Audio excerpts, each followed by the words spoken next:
अस्सलाम वालेकुम, good morning. मैं हूं आपकी होस्ट हलीमा जुल्फिकार और मेरे साथ मौजूद हैं हाफिज नजमो साकिब। एक और सुबह में आपको वेलकम कहेंगे। प्यारे से चेहरे आपके सामने मजीद आपकी सुबह को हसीन करने के लिए मौजूद हैं। ख़वातीन हज़रात, सादिक़ैन ने कहा था कि तख्लीक़ क़ुर्ब की खींची जो तस्वीर तो अपने ख़दोखाल बनाए बैठे हैं। फ़न आपके अंदर मौजूद होता है, फिर उसी से फ़न पारे तख्लीक होते हैं। और ये फ़न उंगलियों में होता है, आँख में होता है, दिमाग में होता है, ये या वो एक ख़ास नज़र होती है या उन इंस्ट्रूमेंट्स में कमाल होता है। आज इसी कमाल के ऊपर बात करेंगे। हमारे साथ दो शख्सियात मौजूद हैं, उनसे हम लोग पाकिस्तान की कल्चर के ऊपर बात करेंगे, पाकिस्तान की आर्ट और पाकिस्तान के आर्टिस्ट के ऊपर बात करेंगे। मैं अगर अपनी बाएं जानिब जाऊँ तो मेरे साथ मौजूद हैं वासिल शाहिद साहब। जनाब के बारे में मैं बताते चलूँ तो प्रेसिडेंट अवार्ड होल्डर भी हैं, बहुत सारे इंटरनेशनल और नेशनल अवार्ड्स भी हैं, पाकिस्तान के एक्सपीरियंस भी है, इंटरनेशनल एक्सपीरियंस भी है, फ़न मुसव्वरी में बहुत बड़ा इस वक्त पाकिस्तान का नाम। वासिल साहब बहुत शुक्रिया हमें ज्वाइन करने के लिए। दाईं जानिब आना चाहूँगा, मेरे साथ मौजूद है रिफ़त शाहीन साहिबा। मैम बहुत शुक्रिया। मैम के बारे में बताते चलूँ तो म्यूज़ियम आर्ट कह लें या आप डिफरेंट शाहराओं पर मुजस्मा साजी देखते हैं तो वो कई आपने देखे होंगे पाकिस्तान में जो इन्हीं की तख्लीक करना है, ठीक है। और ख़ास तौर पर पाकिस्तान का नक्शा भी इन्होंने मुजस्मे के थ्रू ही प्रेजेंट किया था। तो बहुत खुशकिस्मती कि आज हम स्कल्पचर आर्टिस्ट और उनकी दुनिया के ऊपर भी बात करेंगे। बहुत शुक्रिया हमें ज्वाइन करने के लिए। बहुत शुक्रिया, थैंक यू। वासिल भाई आपकी तरफ आऊँगा। सबसे पहले तो ये बताएं कि इतना खूबसूरत काम और अल्लाह आपको सलामत रखे, आपके हाथों को सलामत रखे, क्योंकि अभी रिसेंटली ही पाकिस्तान में एक ड्रामा गुजरा जिससे दोबारा से हमारा लगाव हो गया फ़न मुसव्वरी के साथ, खत्ताती और ये मुसव्वरी के साथ। तो सबसे पहले तो ये बताएं कि आपका शौक़ कहाँ से डेवलप हुआ? बिस्मिल्लाहिर्रहमानिर्रहीम।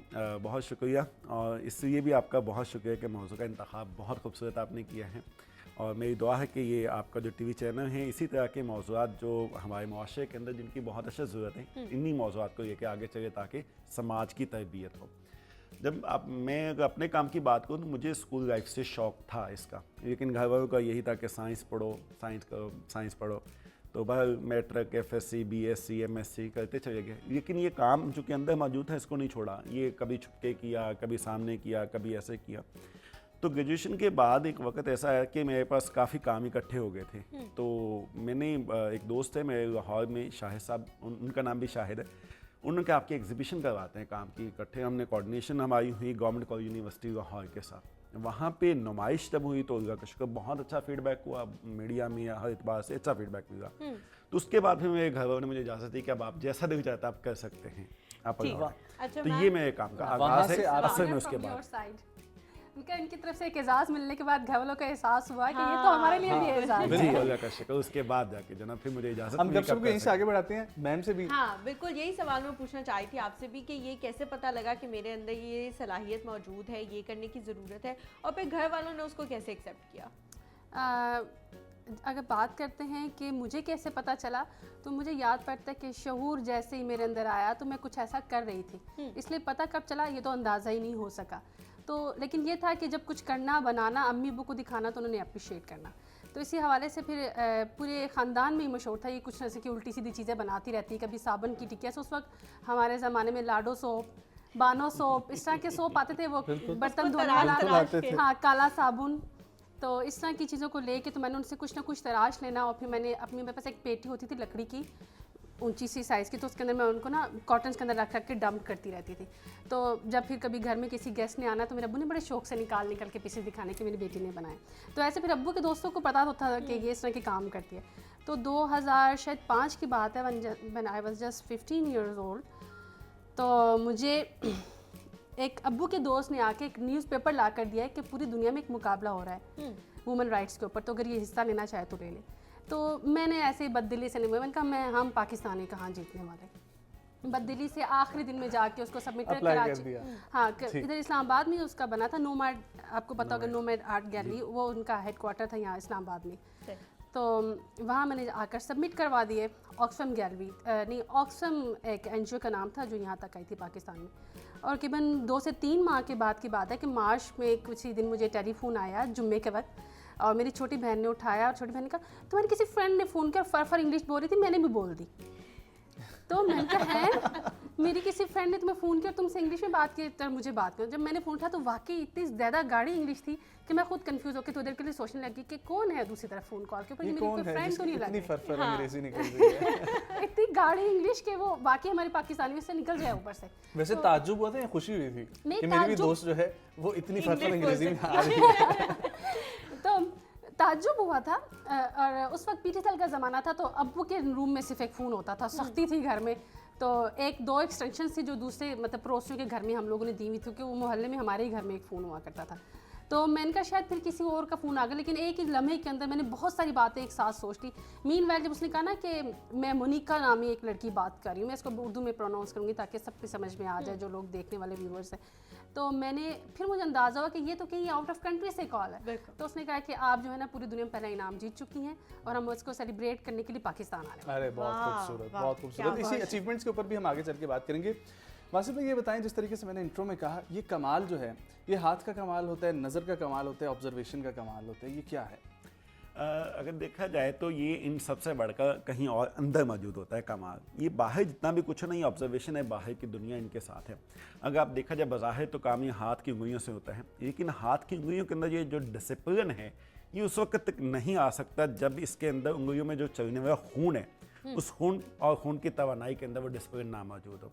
और खून का डिसिप्लिन आपके ख्याल की वजह से आता है, और ख्याल का जो तवाज़ुन है और ये रिदम जो मैंने है। सुनना भी था आपसे। अच्छा, प्रॉब्लम आपने ये बात ऐसी तवज्जुन की जो बात है, जो आप ये- अक्सर जी, बताते हैं। इसके हाँ, हवाले से अगर आप देखिए तो आपका जो ख्याल है इसका अगर रिदम मौजूद है तो आपके खून में और आपकी ज़ात में रिदम आता है। और ख्याल का रिदम जब तक आपके कल्ब में नहीं, आपकी सांस में नहीं है, तब तक नहीं आ सकता।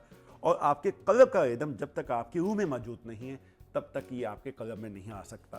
तो रूह का जब तक ताल्लुक़ अपने खालिक के साथ नहीं है तब तक तख्लीक की जो हकीकत है वो आप तक नहीं समझ आ सकती। असल जो खालिक हकीकी के साथ किसी ना किसी एतबार से ताल्लुक़ होता है तो तख्लीक फिर आपको अता होती है। तख्लीक जो है वो बाकायदा आप ठीक सीख सकते हैं, स्किल, वो स्किल सीख सकते हैं, क्राफ्टिंग सीख सकते हैं। लेकिन आर्ट जो ना तख्लीक जिसे कहा जाता है वो सीखने से थोड़ा सा आगे की वारदात की बात है, वो आपके ऊपर वारिद होती, अता होती है। तो जब ये सारा आपका हाथ, आपकी आँख, आपकी सांस, आपका ख्याल, आपका कल्ब, आपकी रूह एक नुक्ते पे इकट्ठे हो जाए और वो जो नुक्ता है वो खालिक हकीकी की ज़ात के सामने है, वहाँ से जब ये अता होती तो तख्लीक फिर सामने आती है। और वो जब आपके सामने आती तो आप जो हैं अंदर से वो किसी शय को इस काबिल बना देते हैं कि कोई देखने वाला उससे हैरत के बगैर नहीं रह सकता देखते ही। तो मैं समझता हूँ ये बाहर से ज़्यादा अंदर का ताल्लुक़ है, आपकी असल शख्सियत जो है उसका कमाल है, ये उसकी हकीकत। अच्छा मैम, मैं आपसे बहुत भी यही खूबसूरत, पूछना बहुत चाहूँगी। खूबसूरत। हाँ, अरे हर हाँ, वही सवाल मुझसे वापस आके नहीं, मैं आपसे ये पूछना चाह रही हूँ कि जो भी चीज़ आप बनाती हैं क्या उसके पीछे कोई बहुत बड़ा कॉन्सेप्ट होता है, कोई आइडिया होता है, फिर वो चीज़ तख्लीक होती है, या बस कभी कभी इतना गुम हो जाते हैं किसी चीज़ में कि पता ही नहीं लगता क्या बना दिया? एक्चुअली इनका काम है तख्लीक से, जिसमें ये अपना अंदर का जो इनकी रूह की बात है उसको नुमाया करते हैं। अच्छा, मुझे ये काम किए हुए तकरीबन अब 10 साल हो चुके हैं। अब जो मैं काम कर रही होती हूँ वो कमीशन वर्क है, उसमें मुझे दूसरे जो चाह रहे हैं, जो उनकी थॉट्स हैं उनको दिखाना होता है कैनवस के ऊपर। तो बात वहीं वापस आके मैं बिल्कुल एग्री करती हूँ कि रूह ही है आपकी जो आपसे कुछ करवाती है, लेकिन उसके लिए फिर आपका क्रिएटिव होना लाजमी है ताकि आप जो दूसरों की थॉट्स हैं उसको कैनवस पर ला सकें। तो मेरा आजकल ये है कि मैं दूसरों की थॉट्स पे काम कर रही हूँ और उसी हवाले से जो उनका चाह रहा होता है कि मेरा ये थीम है, मुझे उस थीम को नुमाया करना। अच्छा, आर्टिस्ट पैदाइशी आर्टिस्ट होता है या आर्टिस्ट बन भी सकते हैं, सीख भी सकते हैं, जिस तरह अभी इन्होंने भी अपनी बात में जिक्र किया? मैं कहती हूँ दोनों तरह से। एक पैदाइशी जो आर्टिस्ट होता है वो तख्लीक में ज़्यादा माहिर होता है, उसको अल्लाह मियाँ की तरफ से देन होती है, कोई ना कोई इसकी खूबी जो अल्लाह मियाँ ने वहीं से तय करके उसमें रख के भेजी होती है, अल्लाह मियाँ को पसंद होती है। और फिर वो आर्टिस्ट चाहे फिर किसी भी स्रोत में निकल जाए, चाहे वो फ़न अदब में शायरी की तरफ निकल जाए, पेंटिंग्स की तरफ निकल जाए, मुजस्मा साजी की तरफ, एक्टिंग में आप लोगों की तरह निकल आए, तो ये आप लोगों के अंदर ही होता है। लेकिन अगर कोई पॉलिश करके निकालना चाहे तो ऐन मुमकिन है कि निकाल सकता है, क्योंकि हर एक के अंदर एक फ़नकार ज़रूर होता है। हाँ, क्योंकि मैंने अक्सर आपकी वो वीडियोस वगैरह जब देख रहे हैं ना, तो आपने ये बात यूज़ की हुई है कि ये तो आधा फनकार बन चुका है मेरे साथ काम कर करके। ठीक है, तो फनकार इस तरीके से भी आ सकते हैं। बिल्कुल ऐसी जो पॉलिश करना चाहे, जिसके अंदर इस तरह की हो हुनर की कुछ चीज़ें झलकियाँ नुमायाँ हो, तो बन भी सकता है। लेकिन वो कहीं जाके अटकता ज़रूर है जो खुद बना हो, जिसने अपने आप को पॉलिश किया हो। लेकिन जो अल्लाह की देन की तरफ से आता है वो बस फिसलता चला जाता है, उसकी रुकावट नहीं रहती। उसकी कोई रुकावट, कोई किसी किस्म की जो है उसकी उसके लिए वो ना रुकावट भी पैदा चलना नहीं होती। चाहे ना तो उसके पीछे कुदरत होती है जो उसको ले जाती जो है। उसको चला रही होती है और उसको एक मंजिल तक पहुंचा देती है। वहाँ हिकमत पहले सिर्फ सेगमेंट की अल्लाह तरफ हमने बढ़ना है, ठीक है, और वहाँ से वापस आएंगे, इससे गुफ्तगू को आगे बढ़ाएंगे। पर्सनल ग्रूमिंग में आज क्या बताया जा रहा है आप लोग वो देखें, यहीं से गपशप के सिलसिले को आगे बढ़ाएंगे, कहीं मत जाइएगा, हमारे साथ रहें।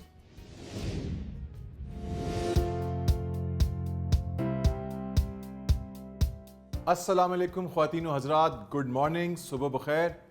आप सब ठीक हैं? मैं उम्मीद रखता हूँ बेहतरीन होंगे, खुश होंगे, सेहतमंद होंगे। ज़बरदस्त, ऐसे ही रहिए और अपने इर्द गिर्द के माहौल को भी ऐसा बनाने की कोशिश करें। अच्छा, अब जब हम खुश होने की बात करते हैं, माहौल ऐसा बनाने की बात करते हैं, तो एक टॉपिक बहुत मुझे आजकल सुनने को मिला, तो मैंने कहा चलो इस पे बात करते हैं कि भाई मैं अपने बॉस को कैसे खुश रखूं। ओके, पहले तो मैंने समझा कि ये एक टॉपिक ऐसा है जो शायद चंद लोगों के लिए इम्पोर्टेंट हो। जब मैंने अपने कुछ और दोस्त अहबाब में जो कि ऑफिशियल या फॉर्मल आप समझ लें कि एक प्रोफेशनल लाइफ का हिस्सा है काफ़ी अरसे से, उनसे पूछा तो उन्होंने कहा कि यकीनन ये एक ऐसी चीज़ है जिस पे बात करनी चाहिए। चलो आज उस पर हम बात करेंगे। जब हम कहते हैं ना कि how to keep my boss happy, मैं उसे खुश कैसे रखूँ, इसके पहली चीज़ मैं क्लियर कर दूँ, इसका मतलब ये नहीं है कि आप किसी की चालपूसियाँ करें जाके। आपका बॉस या आपकी बॉस एक थरो प्रोफेशनल, एक मुकम्मल प्रोफेशनल शख्स है, तो उसको खुश करने के लिए कुछ और चीज़ें चाहिए, नॉट सच थिंग्स जिससे आप उसे पर्सनली प्लीज़ करने की कोशिश करें या जिन्हें हम कहते हैं कि चालपूसियाँ करें। मत करें। आपको क्या करना होगा? सबसे पहले आप जानने की कोशिश कीजिए कि आपका बॉस, उसकी तबीयत, उसका कैरेक्टर, उसकी पर्सनैलिटी एट वर्क कैसी है, किन चीज़ों को वो सराहते हैं, किन चीज़ों को वो पसंद नहीं करते हैं। ऑर्गेनाइजेशन के अंदर, आपके इदारे के अंदर कल्चर कैसा है, किन चीज़ों की मुमानियत है, किन चीज़ों को परवान चढ़ाया जाता है, नर्चर किया जाता है, इनकरेज किया जाता है, टीम्स को एम्पावर किया जाता है, और किन चीज़ों को डिस्करेज किया जाता है। कुछ लोग पसंद नहीं करते कि आप हर चीज़ उनको बताएं, और कुछ लोग पसंद करते हैं या चाहते हैं कि उनको हर वक्त हर बात के बारे में बताया जाए। सो कुछ चीज़ें जो कॉमन हैं हर बॉस के या सुपरवाइज़र को खुश रखने के लिए। तो मैं तो ये कहूँगा सबसे पहले तो उनको ब्लाइंड साइडेड मत रखें। कोई ऐसा काम या इकदाम ना उठाएं जिसे आपको पता चले कि कल को मेरा बॉस ये कहे तुमने मुझे नहीं बताया या मुझसे पूछा नहीं। अगर तो परमिशन चाहिए और किसी पॉलिसी में या एक्सेप्टेड कल्चर के नॉर्म्स या ट्रेडिशंस में ये मौजूद है कि ये काम किसी सुपरवाइज़र के पूछे बगैर नहीं हो सकता, तो पूछिए। भूल गए हैं तो जाइए और बता दीजिए कि मैं माजरत चाहता हूँ, मुझे याद नहीं रहा आपसे पूछना, बट मैंने ये किया है, मैंने किसी को अप्रोच किया है या प्रपोजल दिया है या ऑफ़र दी है या रिप्लाई किया है या कोई प्रेजेंटेशन मांगी गई है, और अब बताइए मैं इसको कैसे बेहतर कर सकता हूँ। और अगर ऐसा आपने अभी नहीं किया तो पूछ के कर लें। अगर पूछने की ज़रूरत नहीं है तो एटलीस्ट उनको लूप में रखें। लूप में रखने के लिए आप ईमेल कर सकते हैं, इन पर्सन बात कर सकते हैं, आप उनको अपने ऑफिशियल कम्युनिकेशन चैनल पे बात कर सकते हैं। अनऑफिशियल चीज़ें कम से कम शेयर करें कम्युनिकेशन चैनल्स पे जो ऑफिशियल हैं। कोशिश कीजिए कि जब भी आप अपने बॉस के साथ कम्युनिकेट करें तो आप बहुत क्लियर हों कि उसको आपसे क्या एक्सपेक्टेशन है और आप उस एक्सपेक्टेशन पे कैसे पूरा उतरेंगे। कोई चीज़ कमिट करें तो डिलीवर करें, वरना कमिट ना करें। नहीं डिलीवर कर सकते तो डिलीवरी के टाइम से पहले बता दें काफ़ी। ये नहीं कि आज एक रिपोर्ट ड्यू थी या आज किसी मीटिंग में आना था और आप नहीं आ सके और कहें टायर पंचर हो गया, तबीयत नहीं ख़राब थी आज तबीयत ठीक नहीं थी, नासाज थी, बारिश हो रही थी, मैं बाहर नहीं जा सका। मत करें ऐसा। एक या दो बार कोई आपको एक्सक्यूज़ कर देगा, बार बार नहीं करेगा, और कभी भी फिर वो ये चीज़, ये इमेज उसके माइंड से नहीं जाएगा आपका। सो इम्पॉर्टेंट है कि आप प्रोफेशनली बिहेव करें, सही एक्सपेक्टेशंस बनाएं। वक्त से पहले काम करना भी बाज़ औक़ात बहुत, जो लोग अपने आप को सुपर एफिशिएंट बनाते हैं, कुछ लोग डिस्करेज करते हैं। सो इसीलिए मैंने पहले बोला कि बॉस की तबीयत को देखते हुए उसकी जो करैक्टर है कि वो किन चीज़ों को इनकरेज करता है, कंपनी से आप मौजना करें, कंपनी के कल्चर के साथ, आपकी जो HR की पॉलिसीज़ हैं उनके साथ, और उसके बाद भी फैसला कीजिए कि आपने कैसे बिहेव करना है। कुछ लोग हैं जो माइक्रो मैनेज करना पसंद करते हैं और कुछ लोग हैं जो नहीं चाहते कि वो माइक्रो मैनेज करें, बस उनको अपडेट्स मिलती रहें पीरियोडिक, कि वो ये ना महसूस करें कि मुझे पता नहीं है कि मेरे नीचे क्या हो रहा है, अप टू डेट हूँ मैं। ये भी एक ज़रूरी चीज़ है एक मैनेजर या एक बॉस के लिए जानना। सो इन्हें अपडेटेड रखें, चाहे आप वीकली या डेली ब्रीफ्स दें या आप उनके साथ एग्री कर लें कि मैं आपको वीक के एंड पे और वीक के स्टार्ट में ब्रीफ दूंगा। एक और बहुत इंपॉर्टेंट चीज़, कोई भी बॉस ये नहीं चाहता कि हर वक्त आप प्रॉब्लम्स लेकर आए। नोबडी वांट्स कि मैं किसी प्रॉब्लम चाइल्ड के साथ डील करता रहूं बार बार। एक आध बार अच्छा लगता है, ठीक है, और बॉस है इसीलिए कि वो आपकी हेल्प करे, बट हर वक्त नहीं। तो आप सॉल्यूशंस लेके जाएं। अगर कोई ऐसा मसला है जो आपके लेवल पे या आपके कोई कॉलीग के लेवल पे या किसी और डिपार्टमेंट के लेवल पे हल हो सकता है without going to your boss, तो उसको ऐसे ही हल कीजिए। हर बात बार बार ऊपर जाके मत कीजिए, मत बताइए।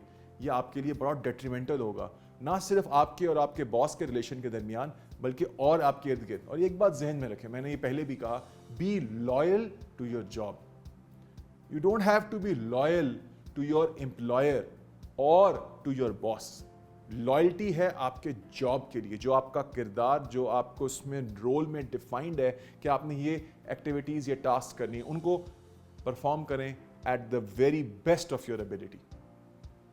और इस दौरान जो और चीज़ें बहुत इंपॉर्टेंट हैं उनका ख्याल रखना। एक चीज़ है बैक बाइटिंग।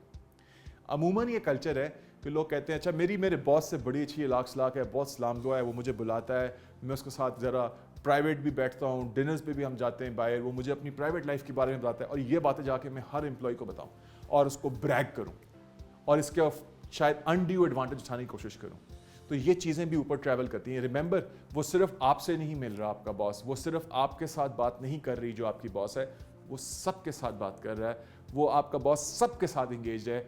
ही और she knows a lot about the organization culture than you do, right? Because they have been there at such senior positions or in that position more than you have been. So underestimate मत कीजिए। और उनको जाके don't, वो कहते हैं अंग्रेजी में don't try to fool the cool. They have been there, they have done that. So please ये जो बहाने ही ना करें। Be truthful, be respectful, and most important, be on your commitments, stand by your commitments, have realistic expectations। इस तरह के कुछ काम करने से मैं यकीन करता हूँ कि आपने बॉस को हैप्पी रखने की या खुश रखने की कोशिश में किसी हद तक कामयाब होंगे। पर ये ज़हन में रखें, आप किसी को खुश करेंगे और फिर नाखुश भी वो हो सकता है। आप सबको हर वक्त खुश नहीं रख सकते, ये बहुत मुश्किल। और ऐसे करने में फंसे भी मत, अपने काम पे फोकस रखिए और उस काम के हवाले से जब कोई चीज़ कॉन्फ्लिक्ट में आ जाए या आप समझते हैं कि कुछ ऐसा हुआ मेरे से जिसकी वजह से अब मेरा बॉस मुझसे खुश नहीं है, तो कोशिश कीजिए कि कुछ ऐसा जल्द अज जल्द करें जो उससे खुश रखे। कोई पुरानी चीज़, कोई टास्क जो पेंडिंग था, कोई बेहतर चीज़ करने की कोशिश करके, और जल्द अज जल्द अपने बॉस से रजू करें और उसे बताएं कि मैं माजरत चाहती हूँ या मैं माजरत चाहता हूँ कि पहले जो हुआ वो सही नहीं था, लेकिन उस वक़्त मैं अपनी बेस्ट फॉर्म में भी नहीं था। मैंने बहुत सीखा है और मैं मज़ीद सीखना चाहती हूँ या चाहता हूँ, और मुझे आपसे ये चीज़ें सीखनी है, तो मुझे मौका दें, ताकि एक क्लियर लाइन ऑफ एक्सपेक्टेशंस दोनों तरफ से हमेशा इस्टेब्लिश्ड रहे। कम्युनिकेशन मत तोड़िए। बाज़ औक़ात लोग अवॉइड करते हैं अपने बॉसेस को कि मैं कम से कम मिलूँ, कम से कम बात करूँ, फ़ोन पे भी ना उठाऊँ, ईमेल ना करूँ, बस पीछे पीछे रहूँ। ये किसी हद तक चलेगा, लेकिन अगर आप एक फास्ट पेस्ड करियर ट्रेजेक्ट्री की तरफ जाना चाहते हैं तो ये नहीं चलेगा। You should be in touch with your boss.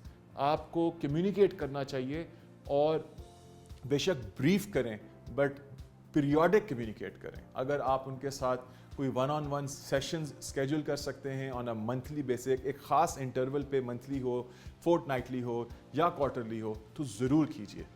मैं उम्मीद रखता हूँ कि इन टिप्स से आपको आपके करियर प्रोग्रेशन में फ़ायदा होगा। मुझे भी बताइएगा कि आपने कौन सी और टेक्निक्स यूज़ की जिनसे आपका बॉस या आपकी बॉस प्लीज्ड है, खुश है, और आपको वाकई इससे आपकी करियर प्रोग्रेशन में फ़ायदा मिला हो। अपना बहुत ख्याल रखिएगा। अगले एपिसोड तक के लिए मुझे इजाज़त दीजिए। खुदा हाफिज़।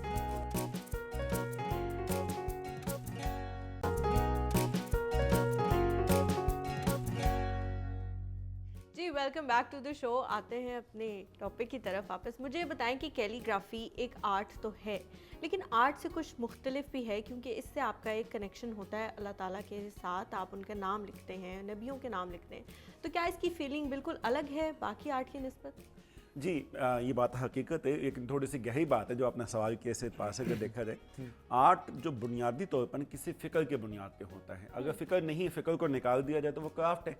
एक आर्टिस्ट जो ना, उसके लिए स्किल पर्सन होने के साथ साथ उसका बहुत इंटेलेक्चुअल होना बहुत ज़रूरी है।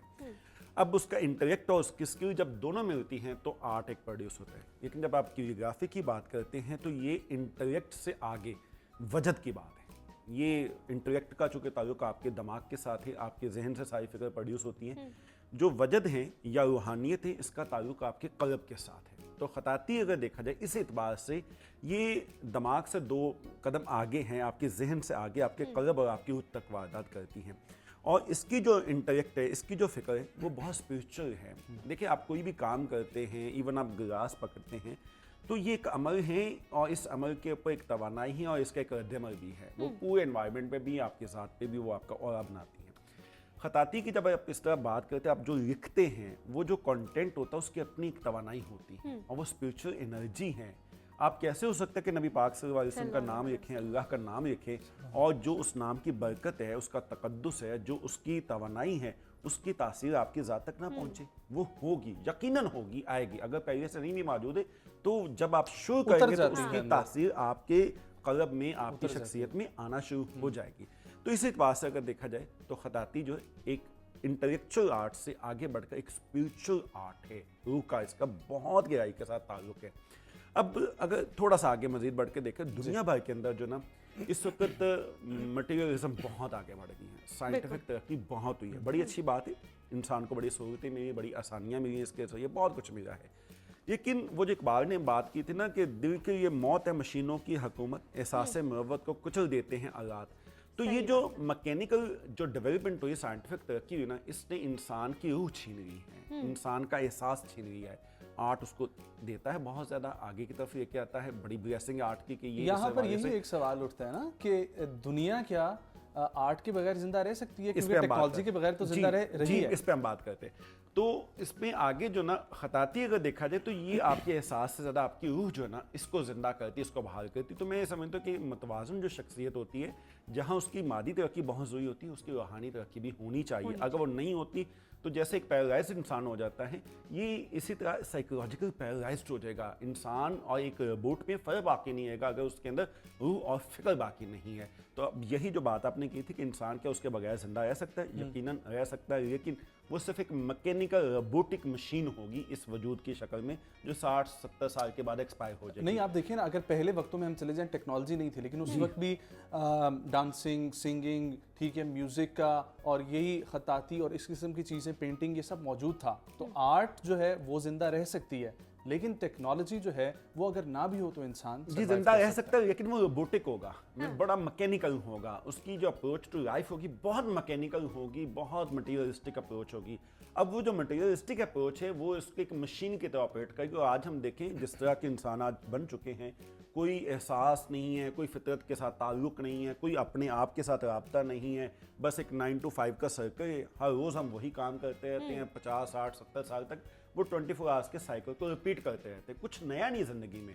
तो ये रोबोटिक है इंसान। अगर आर्ट आता है तो इस रोबोटिक इंसान को सही मानों में एक फितरती इंसान बना देता है। वो आर्ट किसी भी शक्ल में हो, वो आर्ट जो है आपको सही मानों में फितरती, और अगर कैलीग्राफी की बात करें तो एक स्पिरिचुअल। वासिल भाई, आपकी तरफ ना मैं ये लेकर आऊँगा कि एहसास और जज्बात की जो आपने बात की है, तो ये वाकई में जब हम किसी भी फन पारे को देखते हैं तो एक अंदर जो है ना, किसी भी किस्म की फीलिंग जो है वो जागती है। तो इसकी तरफ मैं आऊँगा, लेकिन आपसे मैं ये जानना चाहूँगा कि एक फ़न जो है, माँ बाप कहते हैं, जिस तरीके से वासिफ भाई ने भी बताया, आपको तो सपोर्ट थी, आप इस मामले में लकी अल्लाह का शुक्र है। ठीक, लेकिन कुछ लोग कहते हैं कि यार बच्चे पढ़ो, ये जो फन है ना इसको पार्ट टाइम लेकर चलो, लेकिन इसको करियर नहीं बनाना। आर्ट को लोग उस तरह से सीरियस नहीं लेते, कहते हैं कि अच्छा, अगर आर्टिस्ट बताए भी कि मैं आर्टिस्ट हूँ, कि अच्छा आप ये तो हैं लेकिन आप काम क्या करते हैं, ये सवाल भी आता है। जहाँ तक मेरी मुलाकात है जिन लोगों से, वहाँ यही है कि सब यही कहते हैं कि जो भी चीज़ है सब चीज़ों में आर्ट है। अच्छा, हाँ, तो अपने बच्चों को इसी तरह से पढ़ा रहे हैं। अभी मेरे जानने वाले, उन्होंने अपने बच्चों को नफ्सियात की तरफ लेके गए हैं, नफ्सियात पढ़ाई जा रही है, लेकिन नफ्सियात में भी उनको आर्ट ढूंढ कर लाकर दिखा देते हैं कि देखो यहाँ ये आर्ट है, ये आर्ट ऑफ थिंकिंग है, ये आर्ट ऑफ दिस है। तो मतलब नफ्सियात भी इस वक्त एक आर्ट है। मैं समझती हूँ कि दुनिया की हर चीज़ जो टेक्नोलॉजी से रिलेटेड है या एनीथिंग, वो सभी आर्ट है। अब उसके नाम मैं कहती हूँ ना, हमने अलग रख दी है। किसी ने टेक्नोलॉजी रख दी, किसी ने क्या, किसी ने क्या। तो जहाँ आपने बात की कि ज़िंदगी क्या ऐसे उसके बगैर चल सकती है, तो ज़िंदगी आर्ट के बगैर भी चल सकती है। इंसान है, हमने पैदा होना है और हमने मर जाना है। आर्ट के बगैर इसलिए चल सकती है कि नाम आर्ट हमने दिया है, हमारी रूहों के अंदर जो बसा हुआ है वो है, यानी कि वो एक आर्ट ही है। तो वो उसी जो एक वो जो फीलिंग है या जो भी आप उसको कह लें, नाम अगर हमने आर्ट दे दिया तो उसके बगैर भी सर्वाइवल मुमकिन है, आप ही कह। बिल्कुल, मैं कहती हूँ सर्वाइवल मुमकिन है। बहुत सारे ऐसे लोग हैं जो आर्ट के बगैर भी जी रहे हैं, लेकिन उनको पता है कि जब वो घर में जाते हैं तो 2 लफ्ज़ बोल गुनगुना देते हैं अपने मुंह से, तो वो उनकी रूह के अंदर का आर्ट है। यही तो मैं कह रहा हूँ। मैं भी आपसे यही कह रही हूँ कि आर्ट जो है वो एक लफ्ज़ पे मुनहसर नहीं है। आपकी अपनी रूह, आपका अपना जिस्म एक आर्ट है, तो आप अपने रूह अपने जिस्म के साथ जिंदा है। लेकिन हर कोई आर्टिस्ट नहीं, आर्ट के साथ जिंदा बना। लेकिन हर कोई आर्टिस्ट नहीं है। हर कोई आर्टिस्ट तब बनता है आप जब वो ये कहती हैं कि तकलीफ हर कोई करना आर्टिस्ट या है। एक्सप्रेस करना शुरू करता है। ठीक है, आर्टिस्ट वो तब बनता है, लेकिन आर्ट हर एक के अंदर जिंदा है। मतलब आप ये कह रही हैं अल्लाह ताला ने हर किसी के अंदर रखा है। If someone is making glass, it's a art. तो हम तो ये मानते हैं। हाँ, तो बस मैं यही तो कह रही हूँ, but now this is a technology. इसको लेकिन हम एक आर्ट, एक्सरे इसको हम मशीन पे टेक्नोलॉजी, एक्सरे जो कर रहे हैं हाँ जी, वो आर्ट है। That is also called art, क्योंकि डॉक्टर जब किसी एनाटॉमी को सीखता है तो वो एक आर्ट है। हम भी, आपने जैसे मुझे आपका अंदाज़ा नहीं क्योंकि आप कैलीग्राफी कर रहे हैं, जैसे कि जब मैं पढ़ने के लिए शिकागो इंस्टीट्यूट ऑफ आर्ट में गई थी, या मैं वापस अपने पाकिस्तान में भी आ जाऊँ जहाँ की हम समझते हैं कि हमारी तालीम बड़ी पीछे रह गई, वहाँ पे भी जब हमें सिखाया गया तो हमने सबसे पहले ह्यूमन एनाटॉमी पे काम किया। Where is the legs bones की, उनकी क्या शेप्स है, हमारी पसलियाँ किधर हैं। अब जब मैं डॉक्टर के पास जाती हूँ तो मुझे कुछ समझा रहे होते हैं कि यहाँ पे ये फॉल्ट आ गया बॉडी के अंदर, तो मुझे उनकी एनाटॉमी का अंदाजा होता है। तो यहाँ की हर चीज़ एक आर्ट है, बस उसके हमने नाम मुख्तलिफ रखे हुए हैं। अब मैं पूछना चाहूँगा ज़रा मुजस्मा साजी के हवाले से, पाकिस्तान के एक बहुत बड़े आर्टिस्ट हैं अब्बास शाह साहब, उनसे मेरी एक दफ़ा बात हो रही थी तो उन्होंने कहा था कि लोग अक्सर मुझे आकर बोलते हैं कि आप जो मुजस्मा साजी करते हैं, आप कैसे इस माशरे में अपने आप को जो है बचा रहे हैं तनकीद से, जहाँ पर बुत साजी को भी जो है वो बुरा माना जाता है। तो इसको उन्होंने इस चीज़ से रिलेट किया, तो आप कैसे देखती हैं कि बुत साजी और मुजस्मा साजी? मेरी 12 जितने भी साल की मेरी फेसबुक की अकाउंट है या जितने भी मेरे सोशल मीडिया अकाउंट है, आज तक तनकीद नहीं हुई मुझ पर। तो इसलिए इस सवाल का मैं कोई ख़ास शायद जवाब ना दे पाऊँ, क्योंकि मैं समझती हूँ कि वक्त के साथ साथ हमारे पाकिस्तानियों में शऊर आ रहा है इस मामले में। लोगों ने तनकीद करना बंद कर दिया है। लोग जानते हैं कि इस बात का ताल्लुक अमल से है कि आया हम इसको पूज रहे हैं या हम इसको सिर्फ खूबसूरती में इजाफे के लिए बना रहे हैं या किसी को ट्रिब्यूट दे रहे हैं। बिल्कुल ठीक है, या अपनी सर्विसेज या एनीथिंग एल्स हम जिसको दिखाने के लिए इसको काम, जैसे कि अभी कैलीग्राफी ये कर रही हैं, तो कैलीग्राफी का काम जो है प्रीचिंग, आप एक तरह से तबलीग दे रहे हैं इस्लाम की, ये आपका एक ज़रिया है। तो लोगों ने समझना शुरू कर दिया। पाकिस्तान इस वक्त बाशऊर है। तनकीद मुझे नहीं आज तक तनकीद का सामना करना पड़ा। मैं समझती हूँ मेरी खुशकिस्मती। मैं कहूँगा हर मामले में आप बहुत ब्लेस्ड हैं। अल्लाह का शुक्र है, आई एम सो ब्लेस्ड। मैं जितना शुक्र अदा करूँ। बिल्कुल। चलिए जी, वक्त हुआ जाता है हमारे सेगमेंट का जो कि है फिटनेस। जल्दी से देखें और वापस आए। गुड मॉर्निंग नाज़रीन, मैं हूँ आपकी host doctor Faiza and welcome to the fitness show. आज हम बात करेंगे कार्डियो एक्सरसाइजेज की। कार्डियो एक्सरसाइजेज होती क्या है? बेसिकली 2 टाइप ऑफ एक्सरसाइजेज होती हैं। एक एनारोबिक एक्सरसाइज होती है और एक एरोबिक एक्सरसाइज होती है। एनारोबिक एक्सरसाइजेज वो होती हैं जिसमें आपकी बॉडी एनर्जी प्रोड्यूस करती है विदाउट ऑक्सीजन। एरोबिक एक्सरसाइजेज जिसको कार्डियो एक्सरसाइज कहा जाता है, वो एक्सरसाइजेज होती हैं जिससे आपकी बॉडी एनर्जी प्रोड्यूस करती है with the use of oxygen. इसमें आपका हार्ट रेट ऊपर जाता है, आपकी ब्रीदिंग इंक्रीज होती है। एंड इसके बेनिफिट्स क्या हैं? बेनिफिट्स की बात की जाए तो कार्डियो एक्सरसाइजेज आपको हेल्प करती है आपके वेट लूज़ करने में, आपका फ़ैट लूज़ करने में, आपके इम्यून सिस्टम को एक्टिव करती है, आपके मूड को बूस्ट करती है, आपके मसल्स तक मैक्सिमम ब्लड फ्लो जाता है, जिसकी वजह से आपकी जो एंड्योरेंस है वो बेहतर होती है और आपका जो हार्ट की स्ट्रेंथ है वो भी बेहतर होती है। तो इस सेगमेंट में हम डिफरेंट कार्डियो एक्सरसाइजेज आपको डेमोन्स्ट्रेट करके दिखाएंगे। कार्डियो एक्सरसाइजेज से आपकी फिजिकल फिटनेस इंप्रूव होगी and you can prevent diseases. Inactivity की वजह से बहुत ज़्यादा हेल्थ रिलेटेड इश्यूज हो जाते हैं, लेकिन आपने घबराना नहीं है। आप ये एक्सरसाइजेज घर में रह के भी कर सकते हैं। So stay tuned.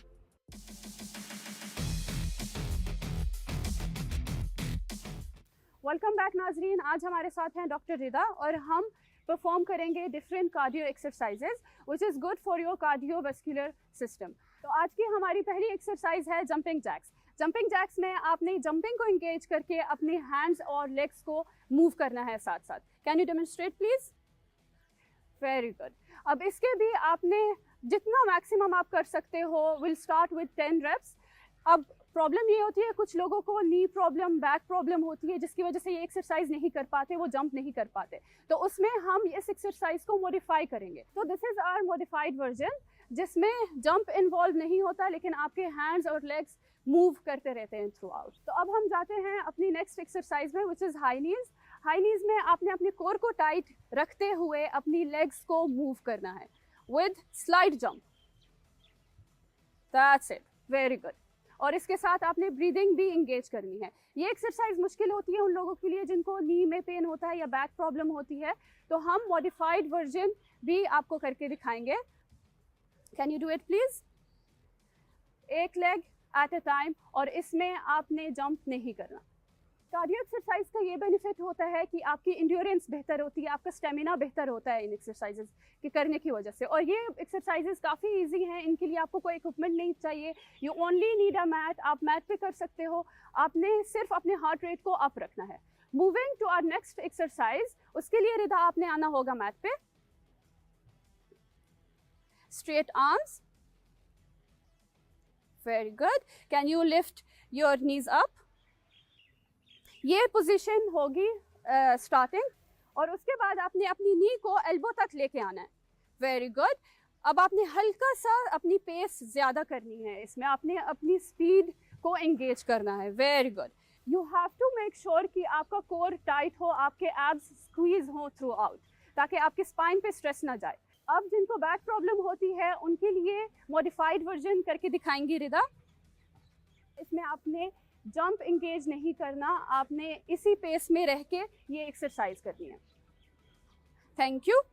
Moving on to our next exercise, which is shoulder taps. Shoulder taps की सेम पोजीशन होगी, इसी पोजीशन में रहना है। Keep your core tight please, और आपने अपने शोल्डर्स को टैप करना है 1 by 1।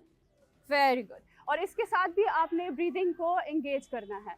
टैब्स आपने 10 टैब्स एक साइड पे करने हैं, 10 टैब्स दूसरी साइड पे करने हैं, और इसके जो सेट्स हैं वो आप 3 सेट्स कर सकते हो। हर एक्सरसाइज, जो भी आज हमने एक्सरसाइजेज आपको बताई हैं, उनके आपने 15 to 10 reps जितना आप कर सकते हो, उसके आपने 3 सेट्स करने हैं। Thank you Rida.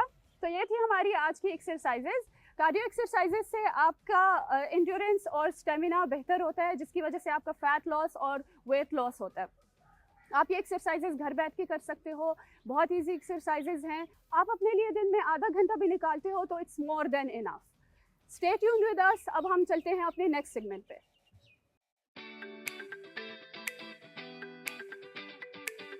Welcome back नाजरीन। तो हम बात करते हैं न्यूट्रिशन की। आज का जो हमारा टॉपिक है वो है प्रोटीन्स। प्रोटीन्स में अमाइनो एसिड्स होते हैं। अमाइनो एसिड्स का फ़ायदा ये होता है कि ये आपके सेल्स में मौजूद होते हैं। इसका क्या बेनिफिट होगा कि जब भी आपके सेल्स रिपेयर या आपके टिश्यूज़ रिपेयर होंगे, प्रोटीन्स उस चीज़ में हेल्प करते हैं। आपने जो अमाउंट है प्रोटीन की वो मॉडरेट अमाउंट रखनी है, आपने एक्सेसिव प्रोटीन नहीं लेनी, क्योंकि कुछ लोग होते हैं कि प्रोटीन पे ज़्यादा फोकस करते हैं और प्रोटीन्स खाते रहते हैं, बाकी की जो न्यूट्रिशंस हैं, कार्ब्स और फैट्स को बिल्कुल अवॉइड करते हैं। You shouldn't do that. Proteins क्यों ज़रूरी है? प्रोटीन्स हमारे स्किन में होती है, ऑर्गन्स, नेल्स, हेयर, ये सारी चीज़ें प्रोटीन से ही बनती हैं। तो इसलिए आपने प्रोटीन इनटेक का ख्याल रखना होता है। और अगर आप रेगुलर एक्सरसाइजेज कर रहे हो, जैसे हम आपसे एक्सरसाइजेज शेयर करते हैं, इसके साथ साथ आपने अपनी प्रोटीन का भी ख्याल रखना होता है, क्योंकि इससे आपकी रिकवरी बेहतर होती है। तो ये थी हमारी आज की tip. Stay healthy and stay fit.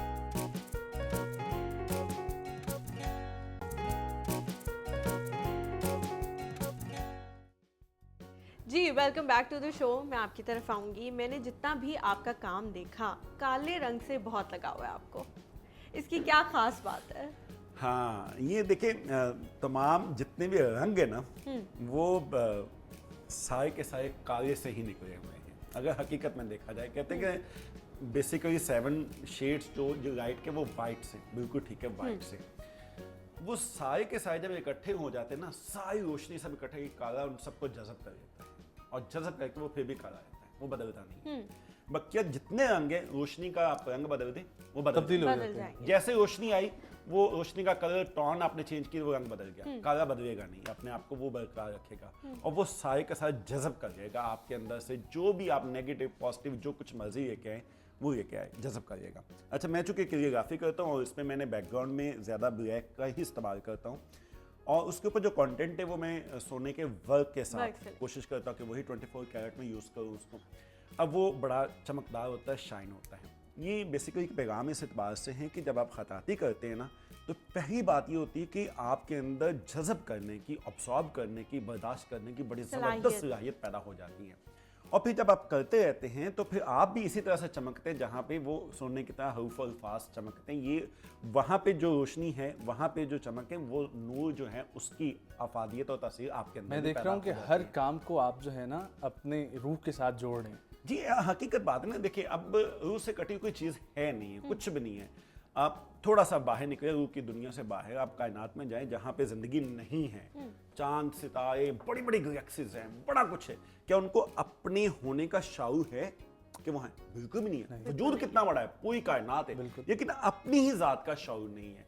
हम बिल्कुल छोटा सा वजूद हैं, लेकिन हमें पूरी कायनात का शाऊर है। बेशक हमारी वहाँ तक अप्रोच नहीं है, लेकिन शाऊर है हमारा वहाँ तक।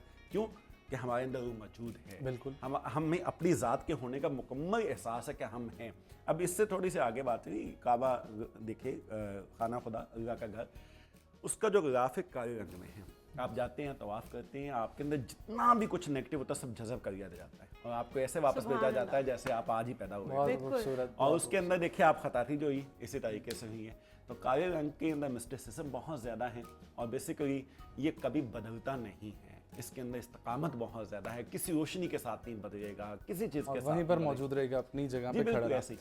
आपने काबा का जिक्र किया, माजरत आपकी बात काट रहा हूँ, वो भी ज़रा लम्हात बताएं। मैं चाहूँगा हमारे नाजरीन जो है जाने, इमाम काबा को आपने तोहफ़ा दिया जब वो पाकिस्तान आए थे, क्या तोहफ़ा दिया था, ठीक है, और वो भी ज़रा कुछ बताएं। जी, एक हदीस पाक थी, सोने के वर्क के साथ रखी हुई थी। तो जब वो आए तो बड़े लोगों का दिल था कि उनसे मिले ऐसे ही।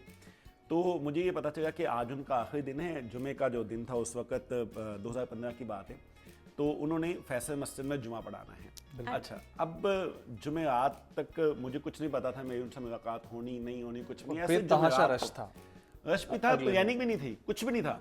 जुमे रात की शाम को ऐसे ही उस वक्त मिनिस्टर थे वज़ारत मस्जिद अमूर में, वो सरदार यूसुफ साहब। मैंने उनको एक कॉल की, मैंने कहा सर वो आए हैं, कल उनका वो जो विदाई ज़ुराना है, तो जुमे के नमाज के बाद मैं चाहता हूँ कि जाने से पहले उनको एक फनपारा पेश किया जाए कि ये खताती का काम पाकिस्तान में भी होता है। तो उन्होंने कहा जी आप आ जाएँ, मिनिस्ट्री में सुबह 10 बजे मेरे पास पहुँचिएगा, तो हम प्लान कर लेते हैं। मैं गया उनके पास, जाके काम दिखाया, सारा कुछ उनका ठीक हो गया जी। मुझे उन्होंने कुछ पासेस दे दिए जो VIP पासेस थे, मूव करने के लिए सारी चीज़ें। और वहाँ पे फिर हम गए, कुछ और भी लोग साथ थे, इकट्ठे हम गए वहाँ पे जाके। तो उनके साथ फिर मुलाकात हुई, उनको वो फनपारा पेश किया। मेरी ये खुशनसीबी की बात थी कि उनके साथ मुलाकात हुई। इमाम काबा जो सुख शेख खालिदुल कामदी साहब थे, उनको फनपारा पेश किया, बड़े खुश हुए, साथ ही लेके उन्होंने अपने घर में लगाया।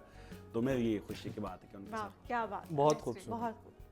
अच्छा, मैं आपसे पूछना बात है चाहती कि हूँ, आपने बैनुल-अक़वामी सतह पे हमें प्रेजेंट किया है, तो हमारे लिए नहीं, ऑनर वो है। तो वो बहुत दफ़ा माशाल्लाह कर चुके हैं, उसकी तो अगर फहरिस्त में जाएंगे तो कभी ख़त्म ही नहीं होगी। बैनुल अक़वामी आपने जिक्र कर दिया, आलमी कर लेते हैं।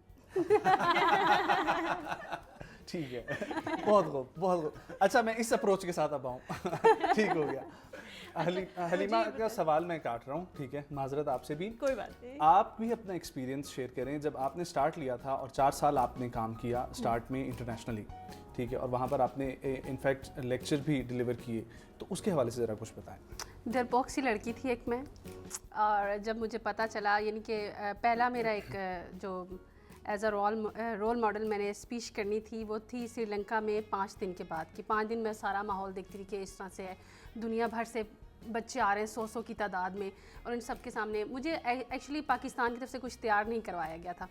तो जो मेरी टीम मेरे साथ की थी उसमें शामिल थे किश्वर नाहिद थी, और निगार नज़र थी, और कशमाला तारिक थी। जी, ये सब मेरे साथ थे उस वक्त, यही मुझे साथ, यानी कि जब वही इंटरनेशनली जो मैंने कंपटीशन विन किया था उसमें। तो अब 5वें रोज़ मेरी स्पीच थी, और जिस वक्त वो आमिर नामी वो शख्स थे जो सब चीज़ों को ऑर्गेनाइज कर रहे थे, तो उन्होंने बुलाया कि रिफर शाहीन आएंगे स्टेज पे। तो मेरे क्योंकि फादर मेरे साथ है, तो मैंने उनकी उंगली पकड़ ली और ज़ोर ज़ोर से रोना शुरू कर दिया कि पापा मैं नहीं जाऊँगी, मैं स्टेज पे नहीं जाऊँगी मुझे नहीं मालूम मैंने क्या बोलना है, एक 15 साल बच्ची ने क्या बोलना है स्टेज पे जाके। तो मैं गई, और फिर खैर बहरहाल ज़िद ज़बरदस्ती करा के मुझे स्टेज पे ले जाया गया। मैं तो उधर यूँ खड़ी रही, उतर के वापस नीचे आ गई। कुछ नहीं मतलब कोई स्पीच नहीं डिलीवर की। कुछ नहीं बोल सकी, इतना डरी हुई थी। तो लेकिन फिर उससे उनको अंदाज़ा हो गया कि ये आगे ये मामलात होंगे। तो फिर जब हम किसी और कंट्री की तरफ मूव करते थे, वो मुझे पहले एक छोटी सी स्पीच वगैरह समझा देते थे, बता देते थे कि हमने ये बोलना है। तो फिर आगे जाके इन फ्यूचर मुझे आसानी होती रही। वेल अगला सेगमेंट फिर से बुला ये रहा भी है। एक पैगाम है वहाँ जाके जो खामोश है ना, हम कि आर्टिस्ट जो है इतना कुछ कह चुका अपने मीडियम में, अब अफसोस से कहने की बहुत क्या जरूरत है? खूबसूरत। खामोश पूरा पैगाम है। यही बात मैं भी कहती हूँ। जब मुझे कोई कह देना आपने क्या बनाया, मैं कहती हूँ अगर मैं बोल सकती या बता सकती तो मैं बनाती। आप मेरा पैगाम खुद पढ़ लो, क्योंकि इसके देर से हर कोई अपनी अपनी कहानी सुना रहा है अपने तरीके से। बढ़ते हैं जी आइडिया दैट चेंज हिस्ट्री में। आज स्पोर्ट्स के हवाले से बताया जा रहा है कि कहाँ से स्पोर्ट्स का ख्याल आया और कहाँ से, और अब तो आपके सामने ही है कि इतनी स्पोर्ट्स हो चुकी हैं। तो देखते हैं ये सेगमेंट, वापस आएंगे, यहीं से गुफ्तगू आगे बढ़ाएंगे, हमारे साथ रहें।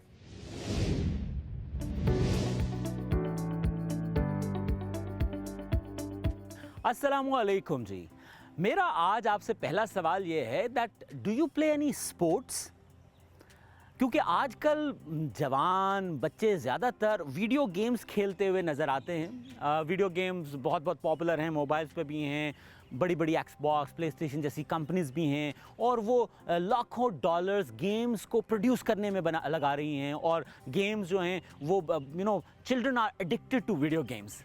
लेकिन गेम्स और sports are two different things. Now, what is sports? Sports is actually any competitive physical activity.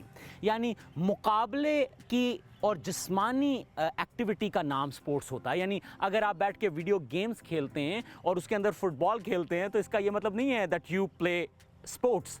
अगर आप वीडियो गेम खेलते हैं और उसके अंदर लॉन टेनिस खेलते हैं या क्रिकेट खेलते हैं या हॉकी खेलते हैं तो it does not mean that you play sports, because sports की डेफिनेशन ये है it's a competitive physical activity, right? So आप कोई स्पोर्ट्स खेलते हैं, अब सोच के बताइए। इसका मतलब है लूडो खेलते हैं, कैरम खेलते हैं, स्नूकर खेलते हैं, that technically does not come under the category of sports. Sports में क्या चीज़ें आती हैं? पाकिस्तान में जो मकबूल खेल हैं, स्क्वॉश है, क्रिकेट है, हॉकी है, हॉर्स राइडिंग है, स्विमिंग है, टेबल टेनिस है, बैडमिंटन है, बेतहाशा टेंट पैगिंग है, पोलो है, इस तरह की बहुत सी गेम्स हैं। These all come under the category of sports, जिसमें जूडो कराटे है, आपकी जुजित्सो है, फिर उसकी कंगफू है, उसके बाद रेसलिंग है, and so on and so forth. तो क्या आप कोई स्पोर्ट्स खेलते हैं? I come back to the first question. Now remember that sports is an idea that gave a different flavor to life on this planet Earth. Yani it's an idea that changed the world in a process of giving a new flavor of life. यानी उस शक्ल में sports ने दुनिया को एक नया flavour दिया कि ज़िंदगी में स्पोर्ट्स से भी लुत्फ़अंदोज़ हुआ जा सकता है। So sports is an idea that changed the world. जब हम स्पोर्ट्स की बात करते हैं तो स्पोर्ट्स बुनियादी तौर पे खेली क्यों जाती हैं? इसके 2-4 बुनियादी मकासद हैं। आपने अपने आप को फिज़िकली फ़िट रखना हो, आपने किसी एक स्पोर्ट्स में अपनी अहलियत को, सलाहियत को बढ़ाना हो, आपने उस स्पोर्ट्स में मुकाबला करना हो और आपने उस स्पोर्ट्स में जाके अवार्ड्स जीतने हो। यही मकासद होते हैं कोई भी स्पोर्ट्स खेलने के। Sports as I said it's a competitive physical activity. तो इसका मतलब है कि स्पोर्ट्स जो हैं उनके अंदर कंपटीशन होता है। सम टाइम ये सिंगल कंटेस्टेंट स्पोर्ट्स होती हैं, सम टाइम कुछ टीम कंटेस्टेंट स्पोर्ट्स होती हैं। फॉर एग्जांपल अगर स्क्वॉश की बात करें तो squash is a single contestant sport. हम अगर लॉन टेनिस की बात करें तो technically it's a single contestant sport. लेकिन अगर हम हॉकी की बात करें, हम क्रिकेट की बात करें, तो पोलो की बात करें, तो these all are team contestant sports. Now sports का आइडिया इंसानों को कब आया होगा और स्पोर्ट्स का आइडिया किस तरह आया होगा? मतलब दैट्स अ क्वेश्चन। इसके बारे में कोई हतमी राय तो नहीं दी जा सकती कि कब और किसने स्पोर्ट्स का आगाज़ किया। लेकिन आसारे कदीमा हमें कुछ ये बताते हैं कि चीन में आज से 4-4.5 हज़ार साल पहले जो है वो स्पोर्ट्स के सम सिग्नल्स मिलते हैं, सम साइंस मिलते हैं। और वो कौन सी स्पोर्ट्स थी? उसमें स्विमिंग और जिम्नास्टिक जो है वो हमें मिलता है कि जिम्नास्टिक जो है वो आज से 4.5 हज़ार साल पहले भी चीन में मकबूल थी। इसी तरह फ़राईने मिस्र, जिन्हें फ़ारोज़ इजिप्शियन फ़ारोज़ कहते हैं, फ़राईन मिस्र जो हैं उनके आसार कदीमा से पता लगता है कि उनके दौर में भी swimming, wrestling, javelin throw, high jump जैसे स्पोर्ट्स जो हैं वो खेले जाते थे। फिर अगर हम और जगह जाएं, यूनानियों में चले जाएं, ग्रीक्स को अगर जाके देखें तो ग्रीक्स की हिस्ट्री ये बताती है कि ग्रीक्स तक यानी यूनानियों तक जब एक्चुअली स्पोर्ट्स पहुंची तो स्पोर्ट्स ऑलरेडी बहुत डेवलप थी, बल्कि यूनानियों ने स्पोर्ट्स को और ज़्यादा मुनज़्ज़म किया और मुनज़्ज़म करने के बाद उन्होंने ओलंपिक गेम्स का आगाज़ कर दिया। आपने ये नाम सुना होगा ना, ओलंपिक्स। और उन्होंने एग्जैक्टली हर 4 साल बाद इर्द गिर्द के लोगों, एम्पायर से स्पोर्ट्समैन को इकट्ठा करना और एक ओलंपिक गेम्स की एक्टिविटी जो है उसका इनेकाद किया। और आपको पता है कि ओलंपिक गेम्स की ये जो ट्रेडिशन है ये आज तक कायम है। गो के पिछले साल यानी 2020 में ओलंपिक गेम्स जो टोक्यो जापान में होनी थी वो कैंसिल हो गई। और वजह तो आपको इल्म होगा कि क्यों कैंसिल हो गई। जी हाँ, कोविड-19 की वजह से। लेकिन ओलंपिक गेम्स एक्चुअली यूनानियों ने मुतारिफ करवाई थी। सो स्पोर्ट्स बहुत ज़्यादा डेवलप हो चुकी थी जब तक वो यूनान तक आई थी। आज अगर हम स्पोर्ट्स इंडस्ट्री की बात करें तो सिर्फ और सिर्फ यूरोप के अंदर 15 लाख से ज़्यादा स्पोर्ट्समैन मौजूद है। स्पोर्ट्समैन वो होता है जिसका कहते हैं ना ज़रिया मुआश जो है वो खेल है, वो खेलता है तो कमाता है, कमाता है तो जीता है। सो 15 लाख से ज़्यादा स्पोर्ट्समैन सिर्फ और सिर्फ यूरोप में मौजूद हैं। इस वक्त 700 अरब डॉलर से ज़्यादा जीडीपी जो एनुअल जीडीपी दुनिया का है उसका ताल्लुक स्पोर्ट्स से है। स्पोर्ट्स से मुराद सिर्फ स्पोर्ट्समैन नहीं है बल्कि स्पोर्ट्स से मुराद स्पोर्ट्स को बनाने वाली और मैन्युफैक्चर करने वाली गुड्स जो हैं वो फैक्ट्रीज़ जो है मैन्युफैक्चरिंग फैक्ट्रीज़ वो भी शामिल हैं। स्पोर्ट्स इक्विपमेंट मैन्युफैक्चर करने वाली, अपैरल्स बनाने वाली, लिबास जो स्पोर्ट्समैन का लिबास बनता है, स्पोर्ट्समैन के लिए जो मशीनरी बनती है उसके लिए सिमुलेटर्स बनते हैं, उसके लिए जो प्रैक्टिस की मशीनरी बनती है, ये सब जो है ये एक बहुत बड़ी इंडस्ट्री है। तो आप समझ सकते हैं कि स्पोर्ट्स की वजह से एक पूरा सेक्टर, बल्कि आप कह सकते हैं कि मल्टीपल मैन्युफैक्चरिंग और सर्विस सेक्टर्स जो हैं आज डेवलप हुए हैं। और अगर स्पोर्ट्स को एक लम्हे के लिए ज़िंदगी से निकाल दिया जाए तो बज़ाहिरन तो ज़िंदगी चलती रहेगी, लेकिन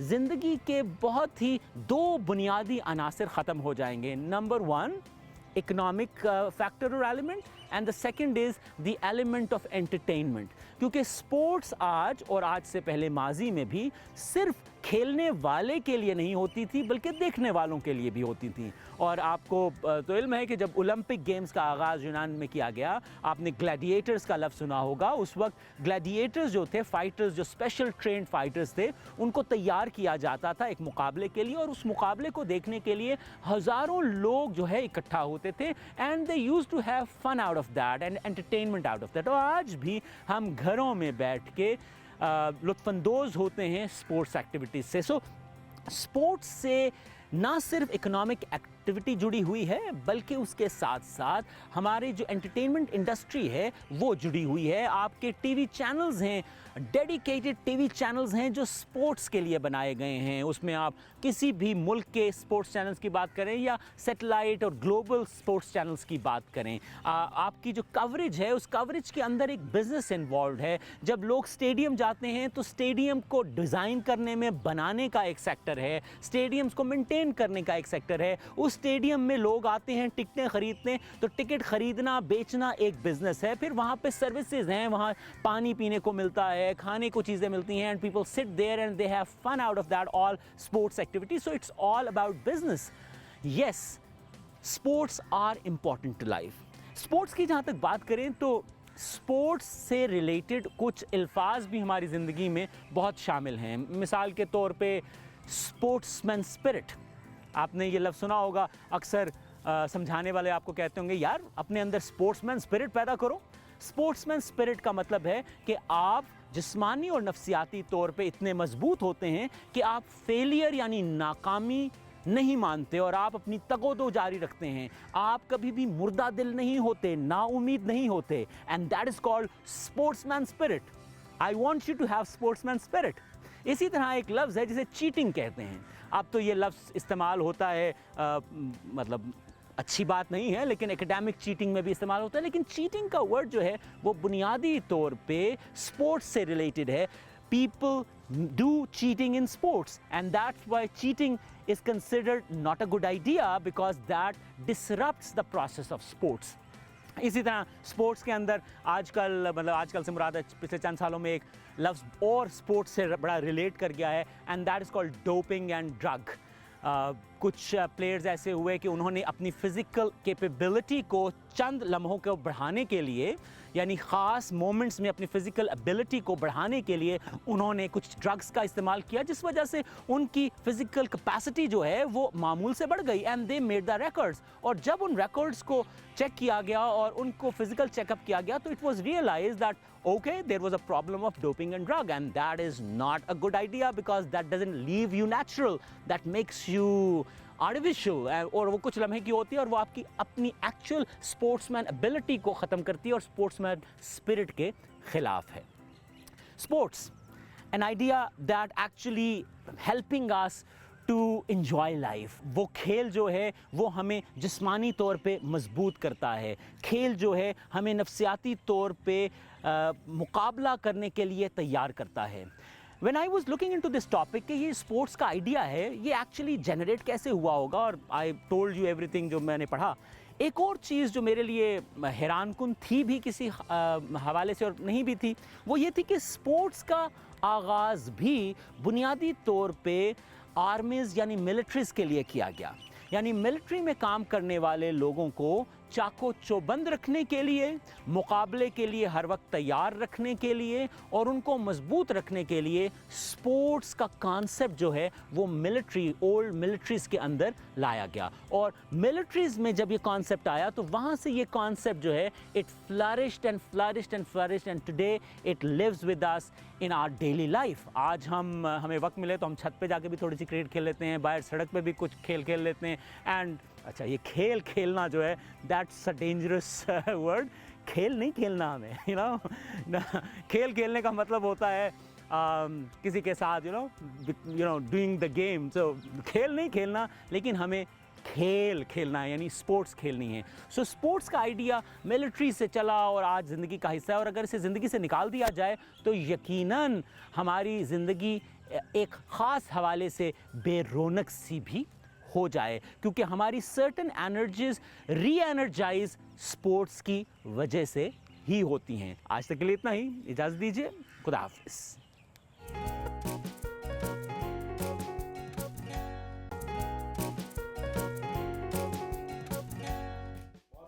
जी welcome back to the show. Ma'am, आपसे मैं पूछना चाहूँगी, जब कहीं भी अपनी बनाई हुई कोई चीज़ देखती हैं तो कितनी खुशी महसूस होती है? सभी चीज़ों को देखकर एक जैसी खुशी महसूस होती है। मुश्किल हो जाता है तय करना कि क्या अच्छा और क्या बुरा है। जैसे कि वो माँ बाप के बच्चे होते हैं, पांचों एक जैसे होते हैं। तो वो किसी ने कहा, ये मेरा अपना माकूला नहीं है, कि जो आर्ट वर्क होता है या जो भी चीज़ हमने बनाई होती है हमारी औलाद की तरह होती है। तो बस वही बात है कि औलाद की ही तरह है, जिसको भी देखती हूँ वैसी ही खुशी होती है। लेकिन जिस पे मुझे ज़्यादा अप्रिसिएशन मिली वो है मेरा कोहाट का और पेशावर का एक तैराकी का मुजस्मा। अच्छा। जो पहले मैंने 23 फुट का बनाया था और तकरीबन 5 फुट दीवार से बाहर था, और फिर मैंने जाके उसी को कोहाट में रेप्लिकेट किया। वो 37 फुट का था और तकरीबन दीवार से 7 फुट बाहर था। अच्छा। तो इस पे मुझे पेशावर, और हाँ ये भी कहना चाहूँगी कि मुझे मालूम नहीं कि मुझे पेशावर वाले ज़्यादा क्यों पसंद करते हैं। मुझे ज़्यादातर पेशावर की न्यूज़ में छापा जाता है, वहाँ के लोग मुझे कांटेक्ट करते हैं, और ज़्यादातर पेशावर की जानिब से ही मेरी कोई ना कोई ऑनर आ रहा होता है। यानी कि मैंने अगर जैसे कि मैं भी पिछले दिनों मैंने कुछ यूनिवर्सिटीज़ को एज अ ज्यूरी विज़िट किया जब ये सेमेस्टर्स हो रहे थे बच्चों के, तो वो मेरी केबीक की यूनिवर्सिटीज़ थी। मैंने कहा ठीक है, मेरी लक शायद पेशावर में कहीं जाके चमकती है। केपीके की भी हमारी माशाल्लाह से बहुत बड़ी बेल्ट है, तो वहाँ से भी आना शुरू हो गए हैं, तो बहुत अच्छी चीज़ है। मुझे ज़रा बताएं कि प्रोसेस क्या होता है ज़रा मुजस्मा साजी का, कहाँ से आगाज़ होता है, मड क्ले, ये प्रोसेस कहाँ से शुरू होता है, फिर प्लास्टिक ऑफ पेरिस में आता है, वो ज़रा अमल अगर। सबसे पहले प्रोसेस शुरू होता है कि किसी का दिल करे कि हमने ये बनवाना है, फिर वो मुझे बड़ी अच्छी बात है, फिर वो अप्रोच करता है। फिर वो अप्रोच करता है, फिर उसके बाद वो तय करता है कि काम किससे करवाना है। अब उसकी अपनी नवैयत है, किसका काम उसका पसंद आ रहा है, उसका शोर का एक तकाजा है कि नहीं, हो किसका सकता काम है ना कि पसंद है। उनको आपका काम पसंद आए लेकिन वो आपको अफोर्ड ना करते हो, तो फिर वो किसी और के पास चले जाते ये हैं। बहुत भी तो हो ये सकता है। आजकल फील्ड में ज़्यादा इशू चल रहा है मेरे साथ। एग्जैक्टली यही इन्होंने बात जो कही बड़े वही artist ऐसा ही चल रहा है कि फील्ड में ये होता है कि नहीं मैडम चार्जेस ज़्यादा हो गए हैं काम के, ये वो खैर लेकिन उसमें ये होता है कि जब मैं अगर चार्जेस अगर ले रही हूँ तो उसमें मेरा एक काम है, आपको पता है कि आर्ट जो है इट्स अ सिग्नेचर वर्क, ठीक है, तो आपके सिग्नेचर के साथ आपके चार्जेस बढ़ते चले जाते हैं। और फिर उसके बाद उनकी थॉट्स को मैं सुन लेती हूँ कि उनके ख्यालों में क्या है, वो क्या बनवाना चाह रहे हैं। फिर उसके ऊपर उनको कुछ मैं स्केचेस पेश करती हूँ कि जी ये चीज़ें हैं। अगर उन्होंने कुछ अमेंडमेंट करवानी है तो कहते हैं इसको ऐसे कर लेते हैं, अगर पसंद है तो उसको प्रोसीड कर देते हैं।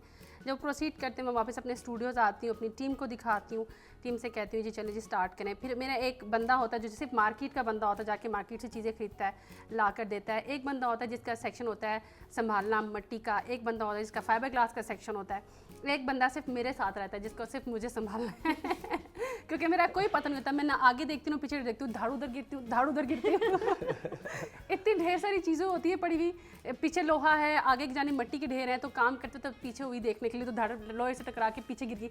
तो एक आध लेडी मेरी इर्द गिर्द जरूर होती है जिसको पता हो मैडम भैया पीछे से कोई बात थी, मैडम और पीछे मत आइएगा, तो मैं उससे अंदाजा होता है कि हाँ पीछे अब कुछ चीज़ मौजूद है। तो फिर वहाँ से प्रोसेस शुरू होता है कि पहले हम एक फ्लैट, अगर रिलीफ वर्क है तो फिर आपको पता है एक फ्लैट उसके ऊपर ठोस सतह के ऊपर उसको शुरू किया जाता है। पीछे उसके पहले आर्मेचर बनाया जाता है, उसको फिर क्ले लगाई जाती है, ड्राइंग की जाती है, फिर कार्विंग, फिर डाई, फिर कास्टिंग, और फिर उसमें से पीस निकल आता है, उसको फिनिश करके कलर्स करके पेश कर दिया जाता है। और अगर 3D वर्क है तो उसके लिए फिर आपका आर्मेचर उसी अंदाज में खड़ा होना शुरू होता है जिस अंदाज का आप मुजस्मा बनाना चाहते हैं। फिर उसमें आपकी पैमाइशें इन्वॉल्व हो जाती हैं, आपकी स्ट्रेंथ इन्वॉल्व होती है उस आर्मेचर की, और फिर उसके साथ साथ आपके एक्सप्रेशंस की स्ट्रेंथ इन्वॉल्व हो जाती है। फिर उस हिसाब से आप चलते हैं, फिर उसके ऊपर उसका भी आर्मेचर खड़ा होता है, पहले उसकी बेस बनती है, फिर आर्मेचर, फिर उसके ऊपर क्ले, फिर वो डाई कास्टिंग, सारा मीडियम वापस वही आते हैं, फिर उनको जाके जोड़ा जाता है और फिर उसको फिनिश लुक करके बुला के दिखा देते हैं जी ये तैयार 15 है। साल की उम्र में वो आपने कहा था कि आप जो है ना बोला नहीं गया आपसे, ठीक ऐसे ही है, है। और माशाल्लाह से अब तो आपकी कम्युनिकेशन स्किल्स जो हैं बहुत तेज हो गई है। बाकी ये आपने खुद ऐड किया है, मैंने नहीं लगाया। वासिफ भाई टूल्स के हवाले से ज़रा कुछ आप बताएं, आप कलम के साथ काम करते हैं और आज ही पता चला, मैं नाज़रीन को बताते चलूँ कि हलीमा भी हमारी आर्टिस्ट है और हलीमा ने भी वासिल भाई को दिखाए हैं अपने कुछ फन पारे। जो थोड़ा बहुत मैंने बनाया है, लेकिन उन्होंने मुझे बड़ी अच्छी टिप्स दी हैं उसके हवाले से। जी देखिए इसमें मीडियम तो आप कोई भी यूज़ कर सकते हैं, ब्रश कैनवस पे चले जाएं आप, अगर क्लासिकल में रहना है तो कलम बांस का जो है ये बड़ी ज़बरदस्त मीडियम है, या गोल्ड है जिसके साथ लीफिंग के साथ काम करता हूँ। बात ये काम बहुत अच्छा होना चाहिए, उसकी क्वालिटी बेहतर होनी चाहिए, आप मीडियम पे चले जाएं जिसमें मर्जी। अगर मैं अपने मीडियम की बात करूँ तो मैं दोनों में काम कर रहा हूँ, कलम के साथ भी और गोल्ड लीफ के साथ भी। अगर आप कहें तो मैं दोनों पे थोड़ी सी बात कर देता हूँ। गोल्ड लीफिंग जो है इसमें ये कि जो पेपर हम इस्तेमाल करते हैं वो एसिड फ्री होना चाहिए। अगर उसमें एसिड होगा तो जब भी कभी उसे मॉइस्चराइज मिलेगा तो वो एसिड और मॉइस्चराइज मिल के गोल्ड का जो लीफ बहुत नाजुक होता है, बहुत थिन होता है, उसको जाकर रिएक्ट करेगा, उसके ऊपर स्पॉट आ सकता है। तो आप बेशक 24 कैरेट भी यूज़ करेंगे तो एसिड आपका पेपर में नहीं होना चाहिए, एसिड फ्री पेपर आपने यूज़ करना है।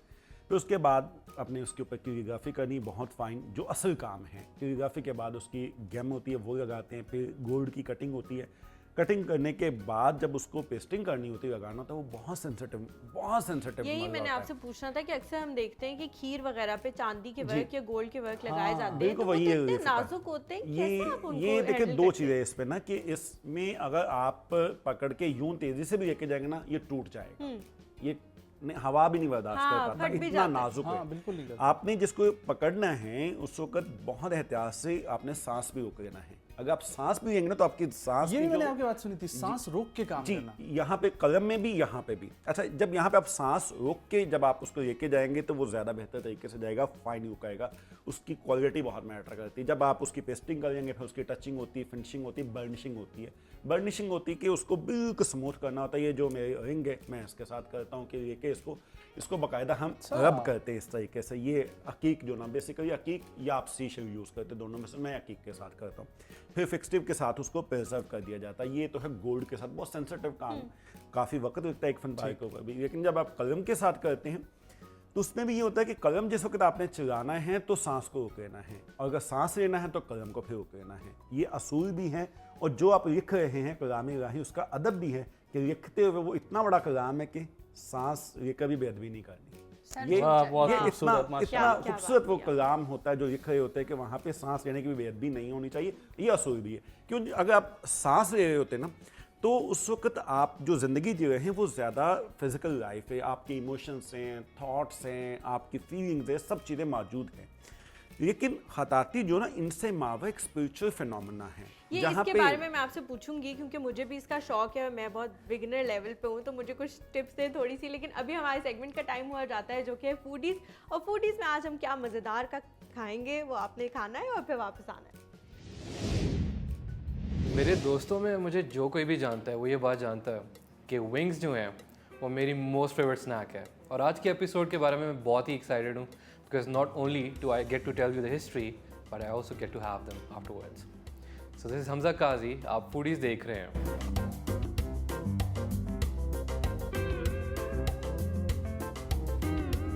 क्या चिकन विंग्स वाकई में विंग्स होते हैं? क्या इनको खाने के बाद आपको विंग्स मिल जाते हैं? वेल, मुझे तो आई थिंक सर्टनली मिल जाते हैं बिकॉज इसके खाने के बाद I am on cloud 9। Chicken wings की सबसे पहली जो प्लेट थी वो 1964 में सर्व की गई, और ये सर्व की गई बफलो के अंदर एंकर बार के ऊपर। बफलो जो है वो न्यूयॉर्क की एक सिटी है, और ये जो विंग्स हैं ये वहाँ से एसोसिएट किए जाते हैं। इनफैक्ट आपने सुना होगा बफलो विंग्स के बारे में, और वो उनको इसीलिए कहा जाता है, इसलिए नहीं क्योंकि वो बफलो के विंग्स हैं। टेरेसा बेलिसीमो जो थी इस बार के अंदर जो थी वो पहली बंदी थी जिसने जो है वो पहली दफ़ा ये विंग्स जो हैं वो अपने कस्टमर्स को सर्व किए। उसको जो कुछ अवेलेबल था उसने जो है उससे सॉस बनाई और इन विंग्स को उन्होंने कोट किया, और इसके साथ जो है वो ब्लू चीज़ और सिलरी जो है वो सर्व की। ये उस वक़्त जो है वो इतनी जो है वो पसंद की गई उस बार के अंदर कि ये एक फिनोमेना बन गया। बफलो जो है वो ना सिर्फ यूएस की सेकंड लार्जेस्ट सिटी है बल्कि इसके साथ साथ जो है वो बहुत पॉपुलर है अपनी फ़ुटबॉल की वजह से। ना सिर्फ वहाँ पे बहुत ही बड़े फ़ुटबॉल फैंस हैं बल्कि वहाँ पे बहुत सारे फ़ुटबॉल मैचेस जो हैं वो होस्ट किए जाते हैं, और चिकन विंग्स जो हैं वो इनका इतना इम्पॉर्टेंट हिस्सा है कि इनके बगैर जो है वो फ़ुटबॉल मैच इनकम्प्लीट है। फ़ुटबॉल के जितने भी फ़ैन्स और शायकीन हैं उनके बीच में चिकन विंग्स जो हैं वो इतने पसंद किए जाते हैं, और उस बार से जो है वो आगे ये एसोसिएट किया जाता है क्योंकि बार्स जो हैं वो बहुत ही पॉपुलर होते हैं क्योंकि उनके अंदर जो है जब भी कस्टमर्स आते हैं तो वो आते हैं यूजुअली अपने ड्रिंक्स की वजह से या फिर स्पोर्ट्स देखने के लिए। तो स्पोर्ट्स जो है वो इतना इम्पॉर्टेंट हिस्सा होता है इस बार का, तो इस वजह से जब ये बार में सर्व किए गए चिकन विंग्स तो इनकी एसोसिएशन स्पोर्ट्स के साथ उसी वक्त ही हो गई थी। अच्छा, वैसे तो 1964 में जो है वो टेरेसा ने पहली दफ़ा विंग्स को सॉस के अंदर जो है वो कोट किया और सर्व किया, मगर ऐसा नहीं है कि ये विंग्स जो हैं वो इससे पहले नहीं खाए जा रहे थे या बिल्कुल इसी तरह कोई भी कंज्यूम नहीं करता था, बल्कि ये जो भी चिकन होता था रेस्टोरेंट्स में जो सर्व किया जाता था ये एज अ बाय प्रोडक्ट जो था ये उसका साइड पे निकल जाता था। तो मोस्टली जो है वो ये तो ज़ाया हो जाता था, या फिर अगर इनको सर्व किया जाता था तो बिल्कुल एज एन एक्स्ट्रा सर्व किया जाता था और बहुत चीप पर सर्व किया जाता था। तो टेरेसा ने जो है वो उस दिन उसके जो लेफ़्ट ओवर्स थे उनको यूज़ करके ये इतनी ज़बरदस्त चीज़ बनाई, और जिसको भी नहीं पता था कि इतनी पॉपुलर हो जाएगी। ये बफलो विंग्स इतना हिट थे उस बार के अंदर कि नेक्स्ट डे ही ये मेन्यू का हिस्सा बन गए, और ना सिर्फ ये उस मेन्यू का हिस्सा बन गए बल्कि दीगर सिटीज़ में ट्रैवल करते करते ये बहुत सारे और बार्स और डाइनर्स का बहुत ही इंपॉर्टेंट मेन्यू का हिस्सा बन गया। अच्छा, इन फुटबॉल मैचेस के दौरान ये विंग्स जो थे जो सर्व किए जाते हैं, या बहुत ही कॉमनली जो वेंडर्स लोकली आपके फेरे होते हैं जो आपको ड्रिंक्स वगैरह पॉपकॉर्न्स वगैरह सर्व करते हैं, इसके साथ साथ इन मैचेस के बीच में चिकन विंग्स भी सर्व करते थे। और इन चिकन विंग्स का जो लिमिट है वो सिर्फ स्टेडियम तक नहीं रहती थी, बल्कि जो लोग घर में बैठ के या बार्स में बैठ के देख रहे होते थे वो इसको इक्वल इंटरेस्ट के साथ जो है वो साथ विंग्स ज़रूर खाते थे। तो जैसे मैंने पहले मेंशन किया कि बफलो में कोई भी स्पोर्ट्स जो थी वो बगैर चिकन विंग्स के इनकम्प्लीट थी, तो इसी तरह दीगर यूएस में ऑनवर्ड्स जो था वो चिकन विंग्स किसी भी स्पोर्टिंग इवेंट का या फिर घर में जो भी लोग स्पोर्ट्स देखते थे या स्पोर्ट्स के फ़ैन थे, तो ये चिकन विंग्स के बगैर जो था वो कुछ इनकम्प्लीट सी बात थी। 60s और 70s में जब चिकन जो था उसको डिफरेंट रेस्टोरेंट्स के ऊपर जो है वो एज अ होल सर्व किया जाता था और बहुत शौक से खाया जाता था, या फिर चिकन ब्रेस्ट मीट जो है उसको, क्योंकि वो उसमें से बोन जो है वो ख़त्म कर दी जाती थी, तो वो बहुत शौक से लोग खाते थे। तो विंग्स ओकेजनली जो थे वो एज अ बाय प्रोडक्ट जो थे वो साइडलाइन कर दिए जाते थे, जैसे मैंने मेंशन किया। कुछ बार ओनर्स ने और डाइनर ओनर्स ने इस बात को जो है वो देखा और इससे सोचा कि क्यों ना इस बात से फ़ायदा उठाया जाए। तो उन्होंने टेरेसा का जो ओरिजिनल आइडिया है उसको जो है वो उस लेगेसी को जो है वो कैरी ऑन करने के लिए जो है वो बहुत सारा काम किया, और इस वजह से आजकल जो हम विंग्स खाते हैं और जो बहुत ही वैराइटीज़ में खाते हैं वो इन लोगों की जो है वजह से है, क्योंकि उन्होंने इसकी इंपॉर्टेंस को एक्नॉलेज किया। अच्छा, वैसे बार्स का जो था वो चिकन विंग सर्व करने का एक और भी मोटिव था।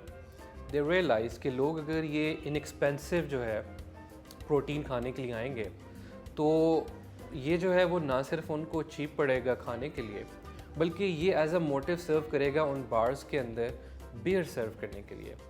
वो क्योंकि बार्स में जो है वो यूजुअली ड्रिंक सर्व किए जाते हैं, और लोग जो हैं जो यहाँ पे विंग्स खाने के लिए आएंगे तो इट्स क्वाइट पॉसिबल, और जो कि होता भी था कि लोग जो है वो इसके साथ डेफिनेटली बियर ज़रूर ऑर्डर करते थे।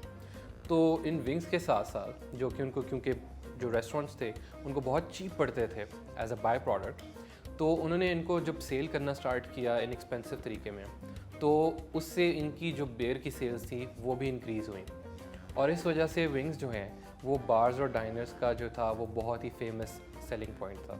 अब तक आपको इस बात का तो अंदाज़ा हो गया होगा कि ये विंग्स जो हैं वो पब्लिक गैदरिंग्स के अंदर जो है वो बहुत कॉमनली खाए जाते थे, जैसे कि बार्स के अंदर और स्पोर्ट्स इवेंट्स के अंदर। तो इस वजह से, क्योंकि इनको खाने के लिए जो है वो बड़ी ईज़ है और इनको जो है वो ग्रुप फूड जो है वो कंसिडर किया जाता है, तो खाना इनके लिए जो है वो आसान इस तरह है कि आपने वो विंग का पीस उठाना होता है और आप उसको साथ साथ अपनी गेम भी देख सकते हैं या जो भी आप कुछ कर रहे हैं, और साथ साथ इसको खा भी सकते हैं। एक इनएक्सपेंसिव किस्म का बाय प्रोडक्ट जो कि किसी की नेसेसिटी के ऊपर जो है वो एक्सपेरिमेंट जो है वो सक्सेसफुल हो गई, आज का वो एक बहुत ही बड़ा बिज़नेस भी बन चुका है। बहुत सारे रेस्टोरेंट्स जो हैं और कैफ़ेज़ जो हैं वो चिकन विंग्स के ऊपर रिलाई करते हैं। बहुत सारे स्ट्रीट फूड वेंडर्स जो हैं वो चिकन विंग्स जो है वो सर्व करते हैं, और इसकी बहुत सारी वेरिएशंस जो हैं इसके अंदर जो है वो सॉस की वेरिएशन, इनकी जो है वो मीट की जो कट के वेरिएशन है, इसी तरह जो उसके अंदर उसको बनाने का तरीका है, कुछ जो है वो इसको ग्रिल भी करते हैं, कुछ फ्राई भी करते हैं, डिफरेंट सॉसेस जो है इसके ऊपर लगाते हैं, चाहे वो स्वीट हो, स्पाइसी हो। बल्कि मज़े की बात यह है कि कुछ लोग जो है वो इसको सिर्फ कोटेड भी सर्व करते हैं, और कुछ लोग जो है वो एक नेकेड विंग्स के तौर पे सर्व करते हैं, यानी कि उसके ऊपर कोई सॉस नहीं होती, और वो प्लेन जो है वो या तो बेक्ड होते हैं या ग्रिल्ड होते हैं या फिर फ्राइड होते हैं। well, हम यहाँ पे एपिसोड क्लोज करेंगे with the silent message to all restaurant owners, there is no such thing as boneless wings. So मैं अपने बोन वाले विंग्स जो हैं वो अब खाऊँगा, और आपसे मिलूँगा अगले एपिसोड में, क्योंकि ये प्लेट जो है वो खाली होने लगी है। अल्लाह हाफिज़।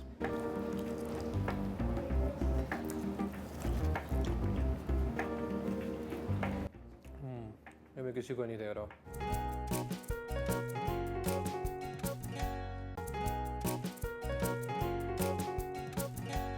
तो फिर से एक और सुबह में वेलकम कहेंगे। वक्त बहुत ही कम है, तो वासिल भाई मुझे ये बताएं कि जो लोग नए आना चाह रहे हैं, आप तो ऑनलाइन भी सिखा रहे हैं, उनके हवाले से क्या पैगाम है, और इसके साथ साथ जिस तरीके से कहते हैं कि ट्रक आर्ट एक बहुत बड़ा हमारे पूरे के पूरी दुनिया में सराहा जा रहा है, ठीक है, लेकिन वो भी कम होता जा रहा है। हमारी कल्चर एक ख़त्म होता जा रहा है। वो मुशायरे हुआ करते थे, वो सब कुछ था, तो वो भी ज़रा ये सम अप करें। अपने बहुत ज़्यादा बातें एक साथ कर दी। मैं इसलिए चाहूँगा कि आप भी बहुत ज़्यादा बातें करके सम अप कर दें। तीनों बातें पहले मैं इनकी बात में मुकम्मल करूँ। कलम के साथ वो जो हम बात कर रहे थे उनके सांस को रोक रहे थे, तो वो बात कर रहे थे कि हमने अपने एहसास, जज्बात और ये जो अपनी फिजिकल लाइफ होती है ना, सांस को जब रोकते हैं तो आप एक तरह से फिजिकल लाइफ को स्टॉप करते हैं। वो जब फिर मोमेंट होती है ना, उसके अंदर आपकी जो मोमेंट के अंदर तवानाई आती है वो आपकी रूह की शामिल होती है। तो वो इस एतबार से आपकी रूह का इर्ताश होता है, उसके अंदर वाइब्रेशन है, स्पिरिचुअल वाइब्रेशन देखिएगा आपके अंदर, ये हकीकत बातें होती हैं।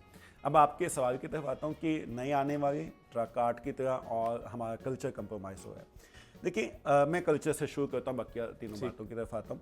कल्चर कंप्रोमाइज़ होने की बहुत सारी वजूहात के साथ साथ एक कमर्शियल रीजंस भी हैं। आप सादा सी बात है कि हमारे यहाँ के मौसम के अतबार से मशरूबात बहुत अच्छे हैं।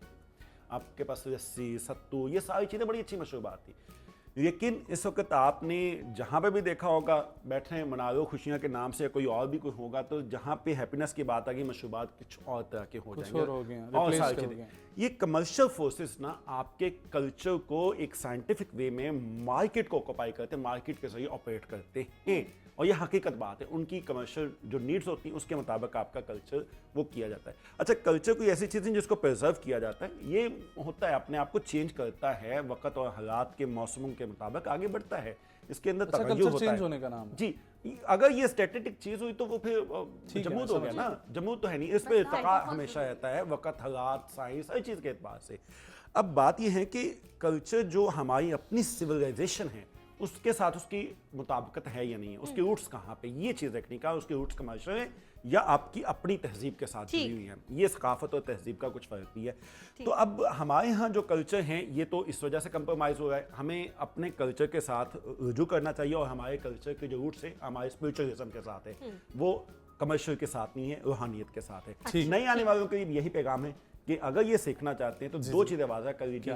पहले, लालच कोई नहीं रखना, अगर आप लालच की तरफ जाएंगे तो ये काम ना कीजिए। दूसरी बात, ये सब्र के साथ आइए, जल्दबाजी नहीं है, शॉर्टकट कोई नहीं है, आपको बाकायदा सीखना पड़ेगा, सब्र और लालच से पाक होना, ये दो चीज़। बेसिक्स आप टेक्स मैसेज टाइम। बहुत हाँ, यूथ के लिए कोई मैसेज दें जो इस फील्ड में आना चाहते हैं कि मैं- वो किस प्लेटफॉर्म के जरिए यहाँ पे आएँ या क्या करें? उनका जो प्लेटफॉर्म है वो यही है कि वो अपने दिल, अपनी रूह की बुनियाद पे ही खड़े हो जाएं। उनके जो अंदर है उसी को बाहर निकालें, यही सबसे बेहतरीन तरीका आगे बढ़ने का। क्योंकि आप अगर किसी को देख के बाहर निकलेंगे तो वो आपकी कॉपी या फॉलो करना कहलाएगा, लेकिन आप जब अपने अंदर की कोई चीज़ बाहर निकालेंगे तो आपकी क्रिएटिविटी कहलाएगी और वो अप्रिशिएट की जाएगी, क्योंकि वो कुछ नई होगी, देखने वाले को लुभाएगी। तो मैं चाहूँगी कि अंदर की कोई चीज़ बाहर ज़रूर निकालें। तो जो भी ताकि- आना चाह रहे हैं वो अपनी अंदर हाँ। की आवाज़ सुन के आएं। बिल्कुल ऐसे ही। ठीक है, ठीक। और- इसी नोट पे हम प्रोग्राम को कंक्लूड करेंगे, बहुत खत्म शुक्रिया। करेंगे। बहुत शुक्रिया Thank you। दोनों मेहमानों बहुत का, शुक्रिया। इतनी अच्छी बातें की, इतनी अच्छी गुफ्तगू हुई कि पता ही नहीं लगा टाइम कब गुजर गया। लेकिन जो भी लोग इस फील्ड में आना चाहते हैं उनको मैं यही कहूँगी कि इस तरह के रोल मॉडल्स आपके सामने मौजूद हैं, इनको फॉलो करें, लेकिन इनको कॉपी ना करें, अपनी क्रिएटिविटी लेके आएँ। इसके साथ ही मुझे, नजम और हमारी पूरी एक सुबह की टीम को इजाज़त दीजिए। अपना, अपने वालिदैन का बहुत ख्याल रखें। अगले एपिसोड तक के लिए अल्लाह हाफ़िज़।